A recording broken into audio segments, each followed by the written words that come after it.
இன்று காலை சட்டப்பேரவையில் கேள்வி நடத்தும் போது பேசிய அமைச்சர் பிடிஆர் பழனிவேல் இந்திய அளவில் தகவல் தொழில்நுட்பத்துக்கு ரொம்ப குறைந்த தொகையை தமிழகம் தான் ஒதுக்குது அப்படின்னு சொல்லி பேசியிருக்காரு. இந்த விவகாரத்தை எப்படி பார்க்குறீங்க?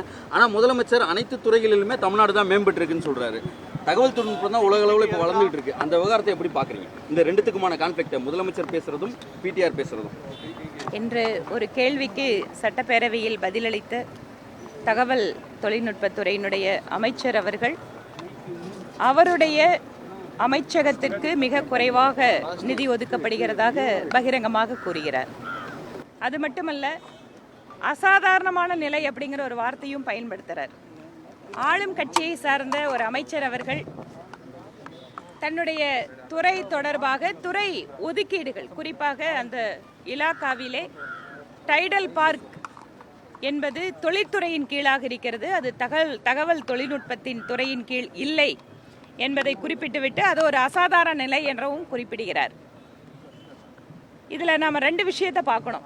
ஒன்று, ஆளும் கட்சியினுடைய அமைச்சர் ஒருவர் நேரடியாக வெளிப்படையாக தன்னுடைய துறை சரியாக அந்த இடத்துல நிதி இல்லை அப்படின்னு சொல்றது, எந்தெந்த மாதிரி துறைகள் தகவல் தொழில்நுட்பத்தோடு இணைந்தால் அந்த துறை மேம்படுமோ அது இங்கு நடக்கவில்லை என்பது அந்த அமைச்சர் சொல்கின்ற பதிலை வைத்தே நாம புரிஞ்சுக்கலாம்.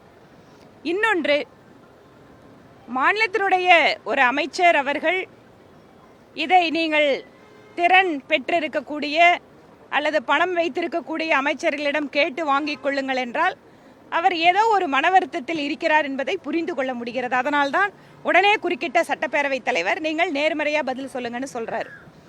சரி, இதனோட பின்னணியை நம்ம கொஞ்சம் தொடர்பு படுத்தி தான் அதை பார்க்கணும். ஏனென்றால் ஒரு சாதாரணமான ஒரு அமைச்சருடைய பதிலாக இதை நம்ம எடுத்துக்க முடியாது. ஏன் நிதியமைச்சராக இருந்த திரு பிடிஆர் பழனிவேல் ராஜன் அவர்கள் இந்த துறைக்கு மாற்றப்பட்டார்? அவர் செய்த தவறு என்ன? அவர் செய்த தவறு 30,000 கோடி ரூபாய் தொடர்பாக அவருடைய கருத்தை பரிமாறிக்கொண்டார். அதற்கு தண்டனையாகத்தான் அவருடைய துறை மாற்றப்பட்டதாக தமிழகத்தினுடைய மக்கள் அத்தனை பேரும் அதை புரிந்து கொள்கிறார்கள். அப்படி இருக்கின்ற பொழுது அவருக்கு பெயரளவிற்கு ஒரு அமைச்சகத்தை கொடுத்துவிட்டு அதில் முறையான அதிகாரமோ அல்லது தேவைப்படக்கூடிய நிதியோ அங்கு ஒதுக்கப்படவில்லை என்றால் அப்போ அந்த அமைச்சருக்கான தண்டனை என்பது மீண்டும் ஒரு முறை அது நிரூபணமாகிறது. ஆக இந்த அரசு என்பது வெளியிலிருந்து கருத்து சொல்பவர்களை விடிய விடிய கைது செய்கின்ற அரசு மட்டுமல்ல, அந்த அரசாங்கத்திற்குள்ளேயே கருத்து சொல்கின்ற ஒருவரை கூட எந்த அளவிற்கு துறையை மாற்றி தண்டிக்க முடியும் என்பதற்கு இதுவே சிறந்த உதாரணமாக நம்ம பார்த்துக்க முடியும். அனைத்து துறைகளும் வளர்ச்சி பெற்றிருக்குன்னு முதலமைச்சர் பேசுறாரு. ஆனா இந்த துறையில நிதியே இல்லைன்னு பிடிஆர் பேசுறாரு. இல்ல, அவர் சொல்ற அந்த அர்த்தம் அப்படிங்கறத நான் பார்க்கல.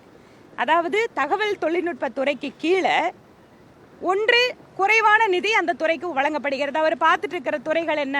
இ சேவை, டிஜிட்டல் சேவைகள் துறை, இ சேவை மையங்கள் அமைக்கிறதுக்கான நிதி. அது இல்லாம மற்றபடி அவங்க அந்த டிஜிட்டல் சேவைகள் தொடர்பாக இருக்கின்ற துறை இருக்கே தவிர, குறிப்பாக தகவல் தொழில்நுட்பம் எங்க வளர்ச்சி அடையணும் அதிகமாக, சர்வீஸ் செக்டர்ல, இன்ஃப்ராஸ்ட்ரக்சர்ல அவங்க நிறைய டைடல் பார்க்க உருவாக்குறது, இந்த மாதிரி டைடல் பார்க்க அடுத்த கட்டத்துக்கு உயர்த்துறது, இந்த மாதிரி விஷயங்கள் அவர்கிட்ட இல்லை அப்படிங்கிற அவருடைய அதிருப்தியை வெளிக்காட்டுகிறார். ஆக இந்த அரசாங்கம் தன்னுடைய நாட்களை நிறைவு செய்ய செய்ய ஒவ்வொரு அமைச்சரும் அவங்களுக்கு தெரிஞ்ச தொனியில தங்களோட அதிருப்தியை வெளிப்படுத்துகிறார்கள் அப்படிங்கறத பார்க்க முடியும். இது மக்கள் கிட்ட மட்டும் அதிருப்தி இல்லை, இந்த அரசாங்கத்துக்கு மேல ஆளுகின்ற அமைச்சர்களுக்கே அதிருப்தி இருக்கு அப்படிங்கறத இதை வச்சு நம்ம புரிஞ்சுக்க முடியும். இல்லைங்க, இதுல நாங்க பாக்குறது என்னன்னா, ஒரு துறையினுடைய அமைச்சர் அவர் சொன்ன விஷயத்தை அவர் வேற தொழில்நுட்பத்தோட அதை நான் பேசல செய்யல அப்படிங்கிற பதில் எல்லாம் கொடுத்திருக்காரு. ஆனால் இந்த விவகாரம் எழுந்தவுடன் அவருடைய பொறுப்பில் இருந்து இன்னொரு துறைக்கு மாற்றப்படுகிறார். அந்த துறையிலே தேவையான அளவு அதிகாரமோ நிதியோ இல்லை.